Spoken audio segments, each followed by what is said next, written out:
Bonjour. Tu as une minute pour nous recevoir un petit peu, ou tu l'avais vu?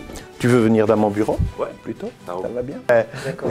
Et donc Rémi, un plus jeune sénateur de la 5e République. Ah, oui, voilà, et donc on ne lui a pas donné en charge les personnes âgées. J'ai été élu à 26 ans, donc il y a maintenant 2 ans. Et donc pourquoi j'ai été candidat il y a 2 ans? Pour plusieurs raisons.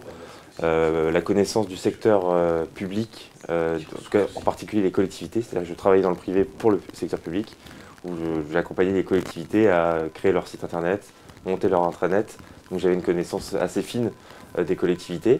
Donc ça c'est plutôt le côté professionnel, mais aussi le côté politique, puisque engagé depuis l'âge de 15 ans, donc du coup à 26 ans j'avais déjà 11 ans à la fois de militantisme, mais aussi de personnalité un peu engagée dans le réseau associatif. Et donc c'est la raison pour laquelle j'ai fait le choix de m'orienter plus sur le Sénat, puisque c'était l'Assemblée des territoires, l'Assemblée porte en tout cas la voix des collectivités. Donc vous voyez qu'à la fois mon expérience professionnelle et mon expérience politique m'ont fait que, m'ont porté en tout cas dans une ambition d'aller au Sénat, donc plutôt ambition réussie. Et le fait d'être aussi jeune par rapport aux sénateurs, vous direz que c'est plutôt un atout, vous êtes bien écouté, ou plutôt moins parce qu'on me dit ouais, il n'a pas beaucoup d'expérience, ou bien justement il est jeune, il faut que... Vous avez deux profils de sénateurs.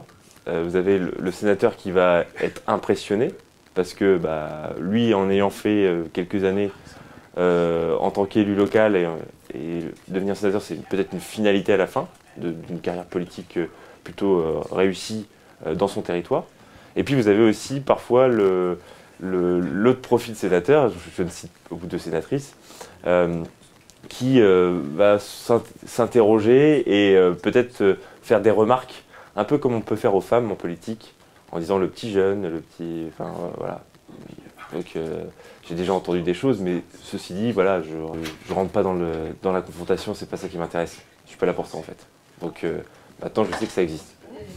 Je profite de l'occasion pour te parler d'un sujet qui est important pour nous sur notre territoire, la question de la désertification médicale. Il y a une initiative qui est très positive à l'Assemblée en ce moment, donc j'espère qu'on verra ce travail migrer ici au Sénat. C'est une proposition de loi sur la désertification médicale. Et ce qui est assez positif, c'est que c'est quelque chose de transpartisan. Donc tous les partis politiques participent, tous les groupes participent à ce travail. C'est coordonné par Guillaume Garot, donc qui est un député, l'ancien ministre du groupe socialiste. Et dans cette proposition de loi, il y a voilà, M. Panifous, M. Michaud, oui, député, sénateur, tout à fait. Du même groupe politique. Comment vous travaillez ensemble? Déjà, concrètement, on n'est pas très loin. On est à quelques centaines de mètres l'un de l'autre. On se retrouve régulièrement en circonscription, d'abord. Et ensuite, nous avons des échanges, comme on peut l'avoir aujourd'hui, sur des sujets comme la désertification médicale, comme la question de l'ours, qui est un sujet important pour nous, passionné, mais important.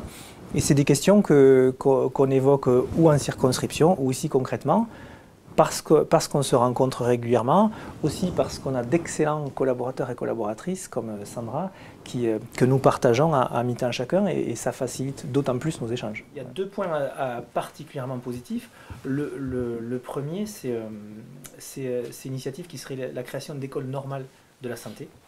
Donc c'est le député Bricou au sein de ce groupe de travail qui a proposé ça.